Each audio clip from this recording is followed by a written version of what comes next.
Você está na formação de analistas de fatores de riscos psicossociais. E nós vamos no primeiro módulo, estamos no primeiro módulo e essa é a aula de número 2. Na aula número 1, nós falamos sobre o conceito de saúde, trouxemos o conceito da OMS, da OIT e de alguns outros autores. Tratamos então a respeito dessa ideia da integralidade na saúde, da promoção da saúde. Hoje, nesta aula, nós vamos tratar especialmente do contexto relacionado à saúde mental, para que nós possamos nos aprofundar nos fatores de riscos psicossociais. Eu gostaria então, nessa aula, de trabalhar com vocês a respeito desse contexto. Por que estamos falando tanto de saúde mental nos últimos anos? O objetivo dessa aula é apresentar um panorama de fatores que explicam o aumento dos adoecimentos mentais no século XXI e contextualizar a importância da atuação de um profissional na identificação e gestão desses fatores de riscos psicossociais.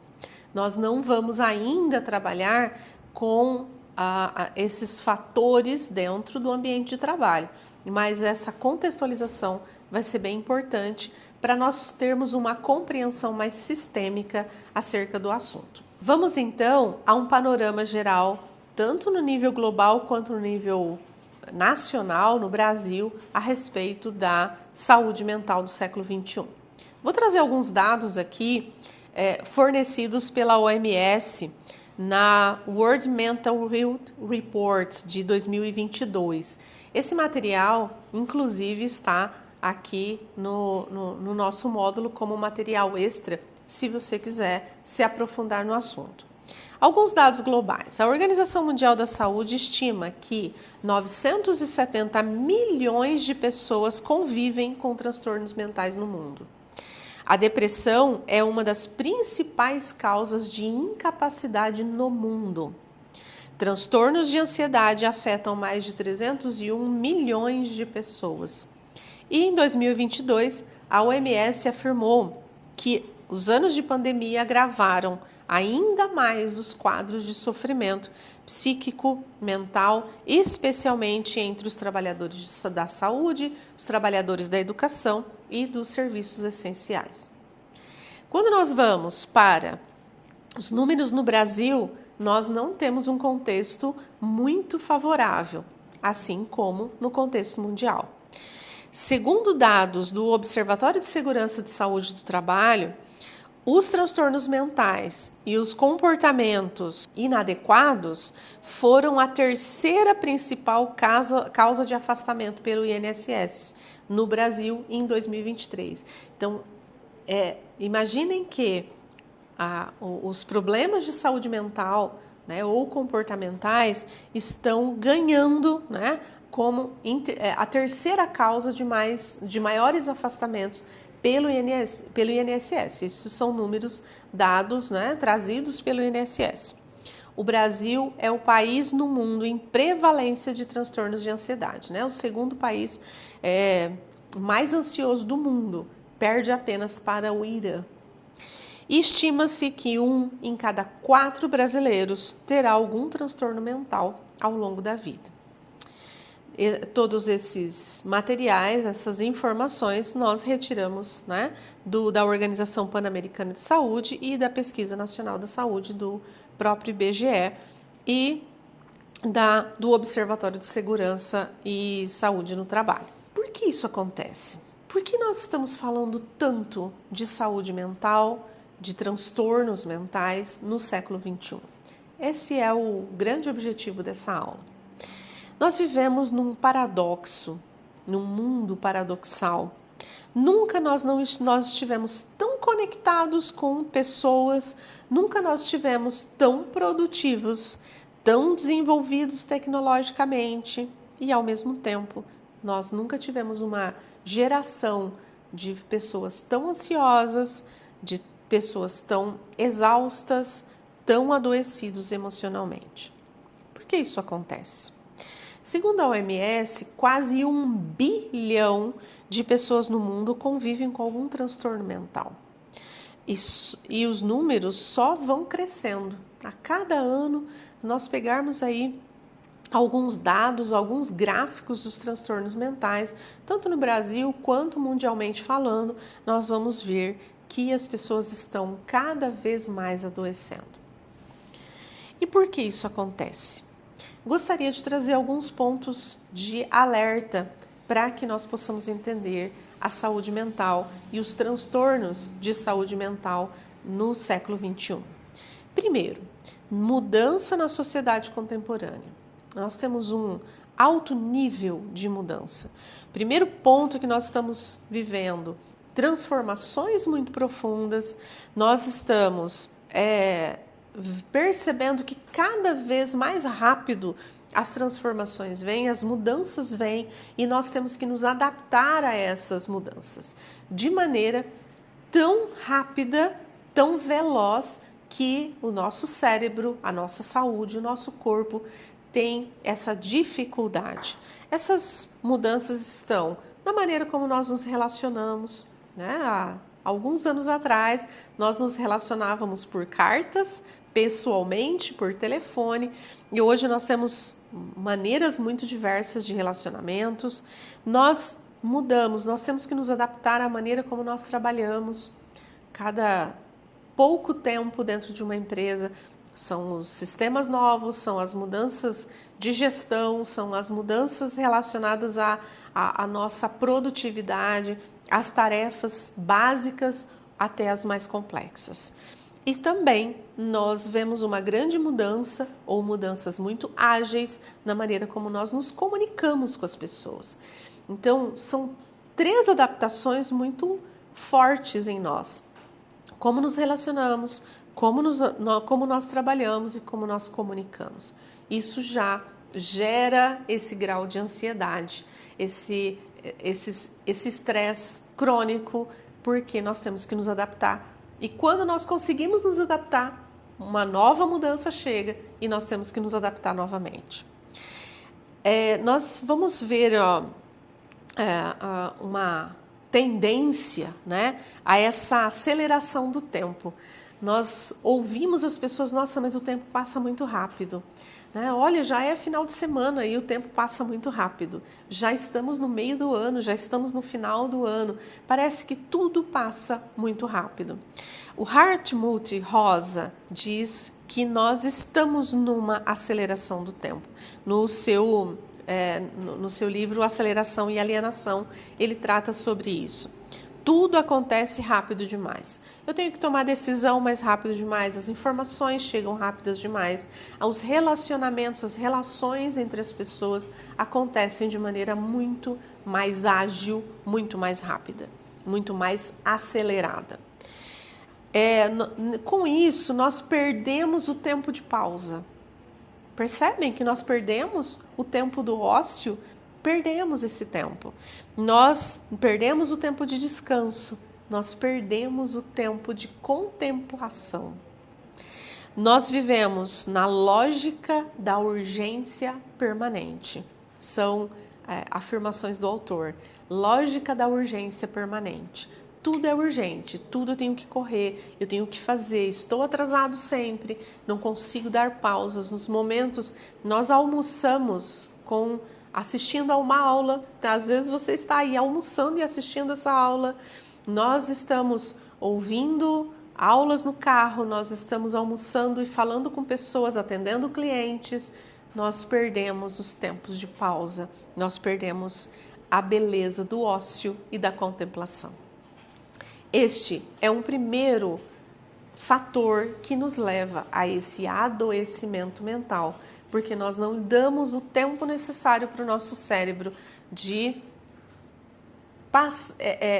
entender o que está acontecendo, entender as mudanças, fazer com que as coisas baixem, né, se acomodem dentro do nosso cérebro, para então passar para novas mudanças. Essa mudança acelerada nos rouba os tempos de ócio, tempo de pausa, de descanso, de contemplação. Segundo fator que nos leva ao adoecimento mental: excesso de estímulo e hiperconexão. Nós estamos conectados 24 horas por dia, 7 dias por semana, 31 dias por mês, 365 dias por ano. O tempo todo nós estamos conectados. E essa conexão nos leva a estar muito expostos a notícias, muitas vezes negativas, a maioria delas negativas, a comparações nas redes sociais, a demandas infinitas. A hiperconexão nos leva a, juntamente com a aceleração, a um bug no nosso cérebro, porque nós não damos conta disso. A mente não consegue processar tudo. A comparação constante alimenta a insatisfação e o excesso de tela prejudica o sono, prejudica o foco e o bem-estar emocional. Quando nós vamos a um estudo da Kaspersky de 2023, nós vamos ver que 45% dos jovens se sentem ansiosos quando ficam longe do celular por mais de 1 hora. Então, por quê? Porque nós estamos nessa constante necessidade de informações, conexões. Isso nos leva a esses estímulos em excesso e essa hiperconexão que causam também a ansiedade. Vamos ao terceiro fator. O terceiro fator que vem nos trazendo adoecimento mental é a insegurança social e econômica. As pessoas vivem com medo de perder o emprego, de não ter como pagar as contas, de não conseguir dar conta daquilo que vai fazer. Então, nós temos, principalmente no Brasil, né, nós estamos falando agora de um contexto nacional em que há desigualdade, desemprego, inflação, crise habitacional. Isso nos leva a várias inseguranças e essa insegurança social é um causador de ansiedade, de depressão e outros transtornos da saúde mental.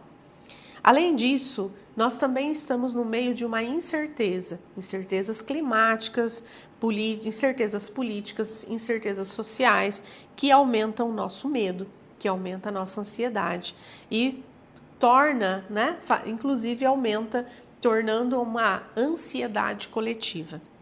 Tem um estudo da Ipsos de 2022 que aponta o Brasil como o país com maior sensação de insegurança econômica de todos os pesquisados. Então, nós estamos, além de outros fatores, nós temos o fator da insegurança econômica e social que nos leva aos transtornos da saúde mental. Um outro fator, já estamos seguindo aí, né, quantos fatores que nós estamos vendo que causam, né, esses transtornos que nós estamos vivendo no último século. Um outro fator é o isolamento e a fragilidade dos vínculos. Aqui eu gostaria de recorrer a Zygmunt Bauman, na Vida Líquida, Amor Líquido, Modernidade Líquida, e ele fala sobre esse esfacelamento e essa fragilidade dos vínculos. Nós vivemos muito próximos das redes, mas muito distantes da vida real. E isso impacta diretamente a nossa saúde emocional. O que nós estamos vivendo? Solidão crescente, especialmente entre jovens, muito jovens, e idosos, muito idosos. Enfraquecimento das comunidades, né? Nós estamos, esse senso de pertencimento das comunidades bastante enfraquecido. Enfraquecimento das redes de apoio e dos vínculos familiares. Aqueles velhos domingos, né, de almoço em família, cada vez estão mais distantes, mais esparsos, cada vez nós encontramos menos com as pessoas e nós temos muito menos espaço de escuta e de acolhimento emocional. Essas informações estão no livro O Amor nos Tempos do Capitalismo, do Eva Loos, que realmente é um material fantástico para que nós possamos entender um pouco. E, repito, sugiro também Zygmunt Bauman, que traz, em Amor Líquido, por exemplo, esse esfacelamento dos vínculos afetivos que nos trazem esse apoio emocional.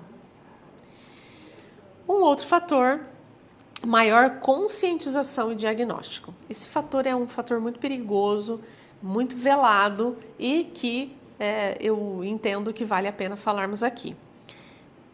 Nós temos maior conscientização, maior diagnóstico e menor rede de cuidado. Então, o que é isso? Nós estamos falando mais sobre saúde mental. Vocês já perceberam? Isso é ótimo, né?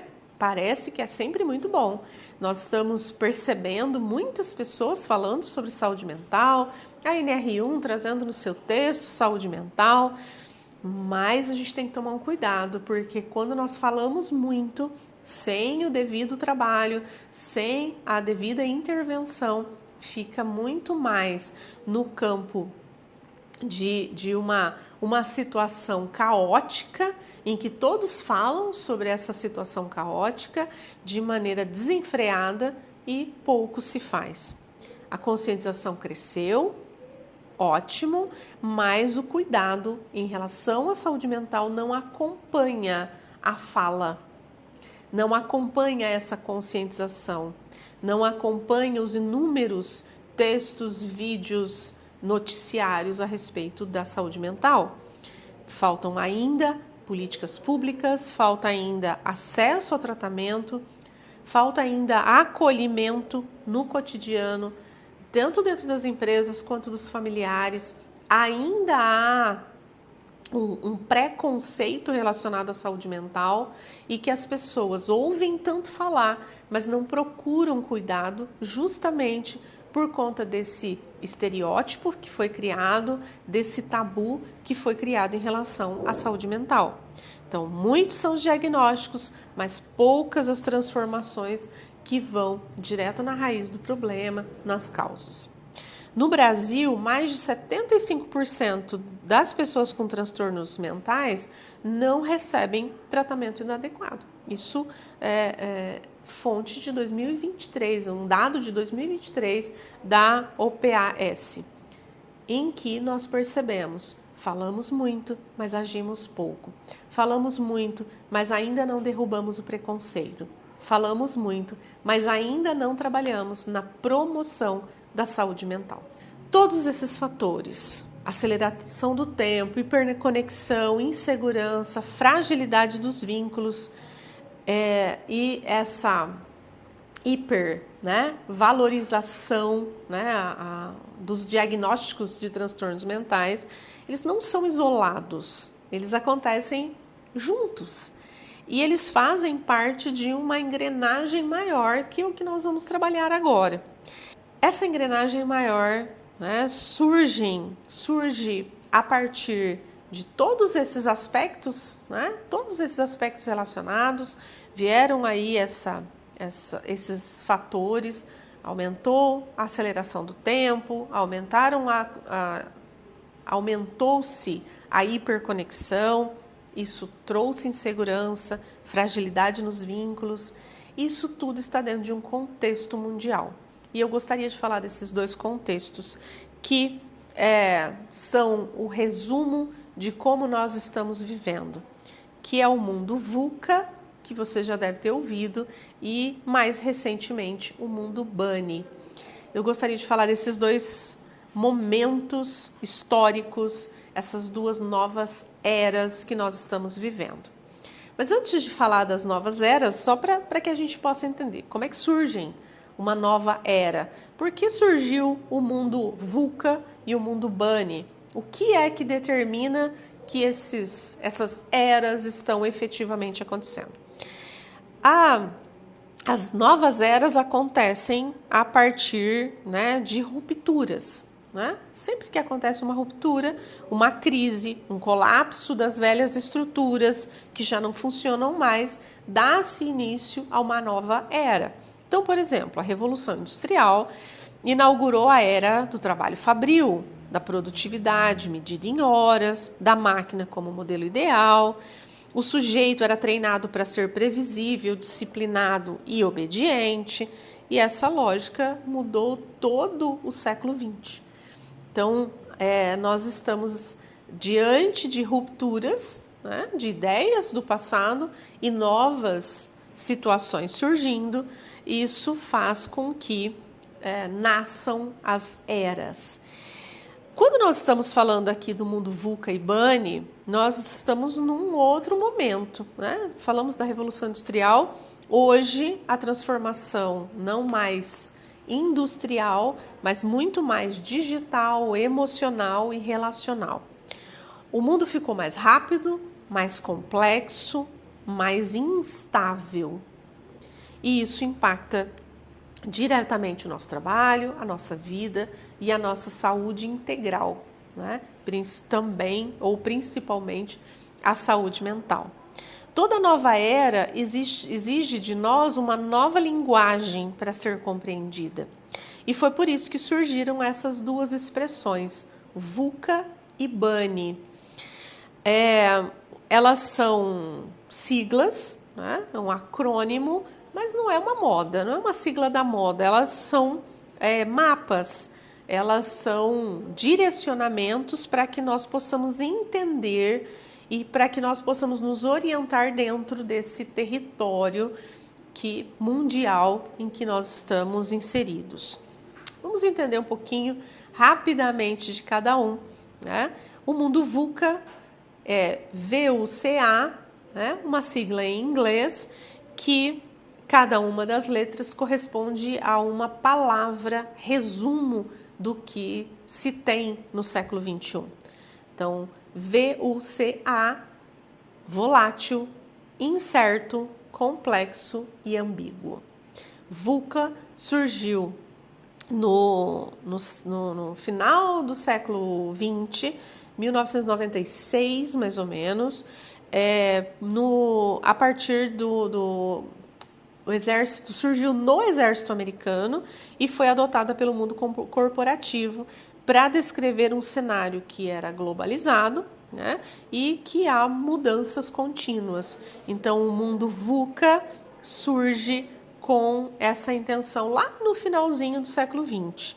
Então, a letra V de volátil, né, volatilidade, que indica gera nas pessoas insegurança, instabilidade.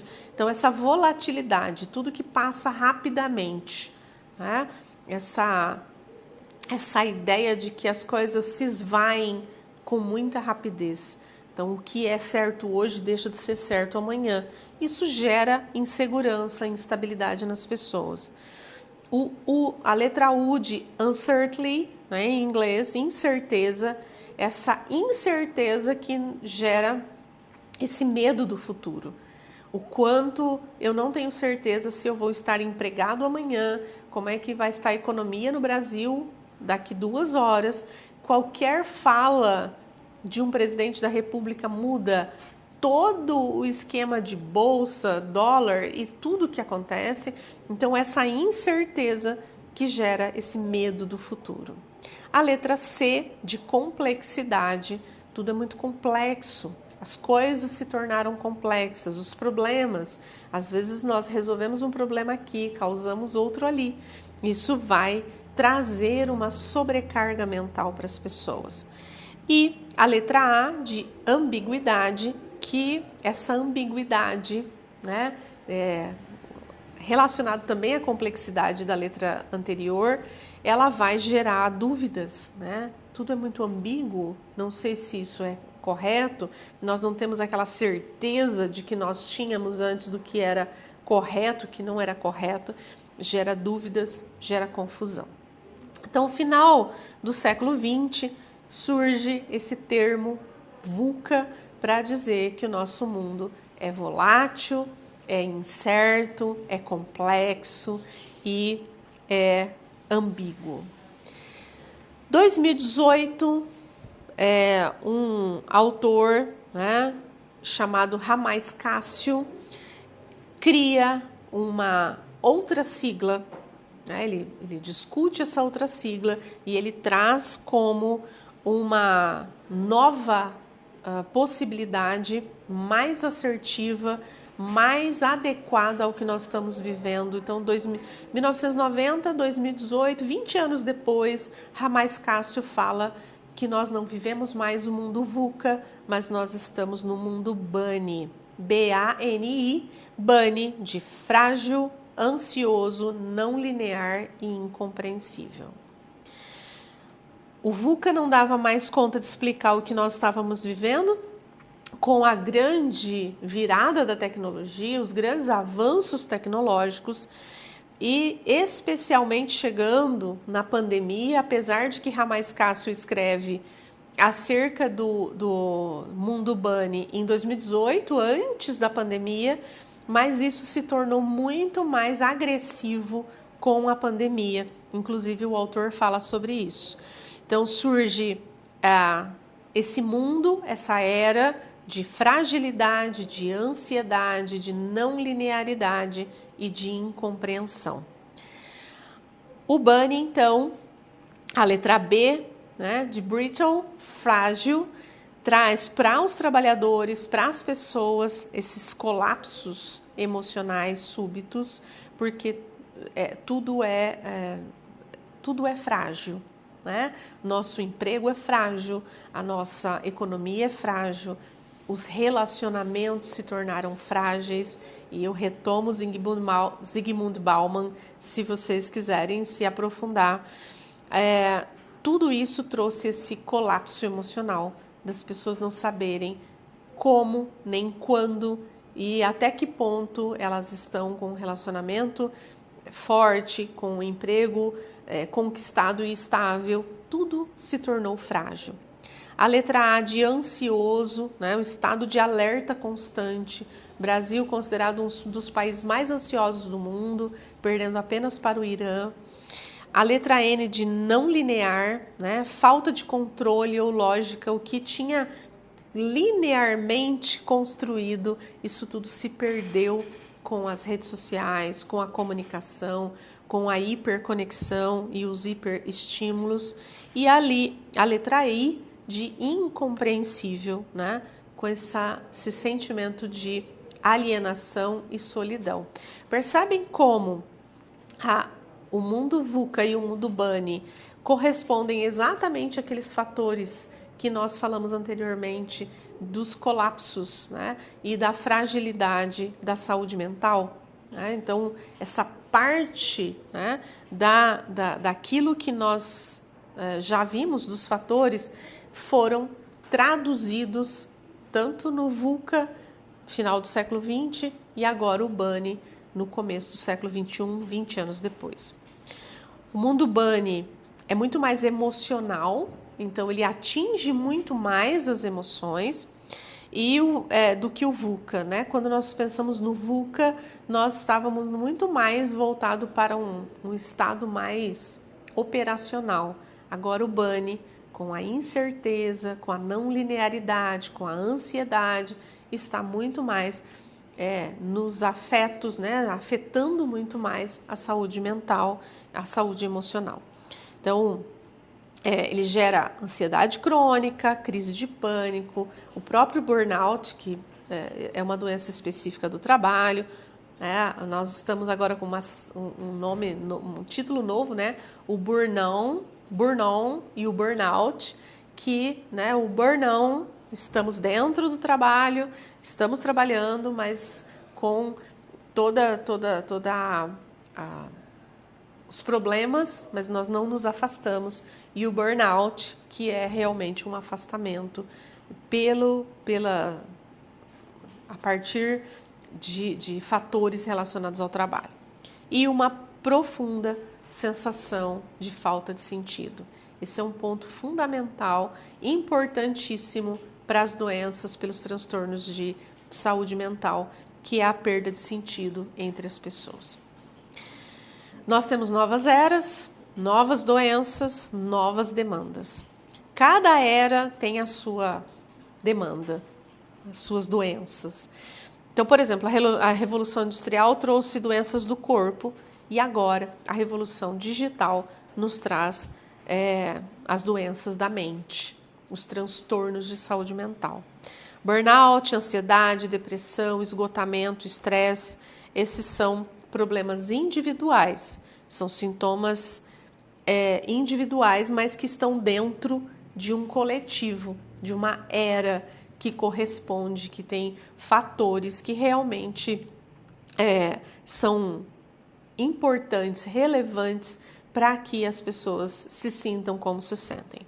São respostas do corpo e da mente num contexto de riscos que são psico e sociais, né? Que atingem diretamente a nossa mente e que muitas vezes passa desapercebido. Então essa foi a nossa segunda aula do primeiro módulo. Estamos nos conceitos básicos e olha quantas informações nós já tivemos. E nós vamos então para a próxima aula para que você possa se aprofundar ainda mais. Eu te espero na próxima aula.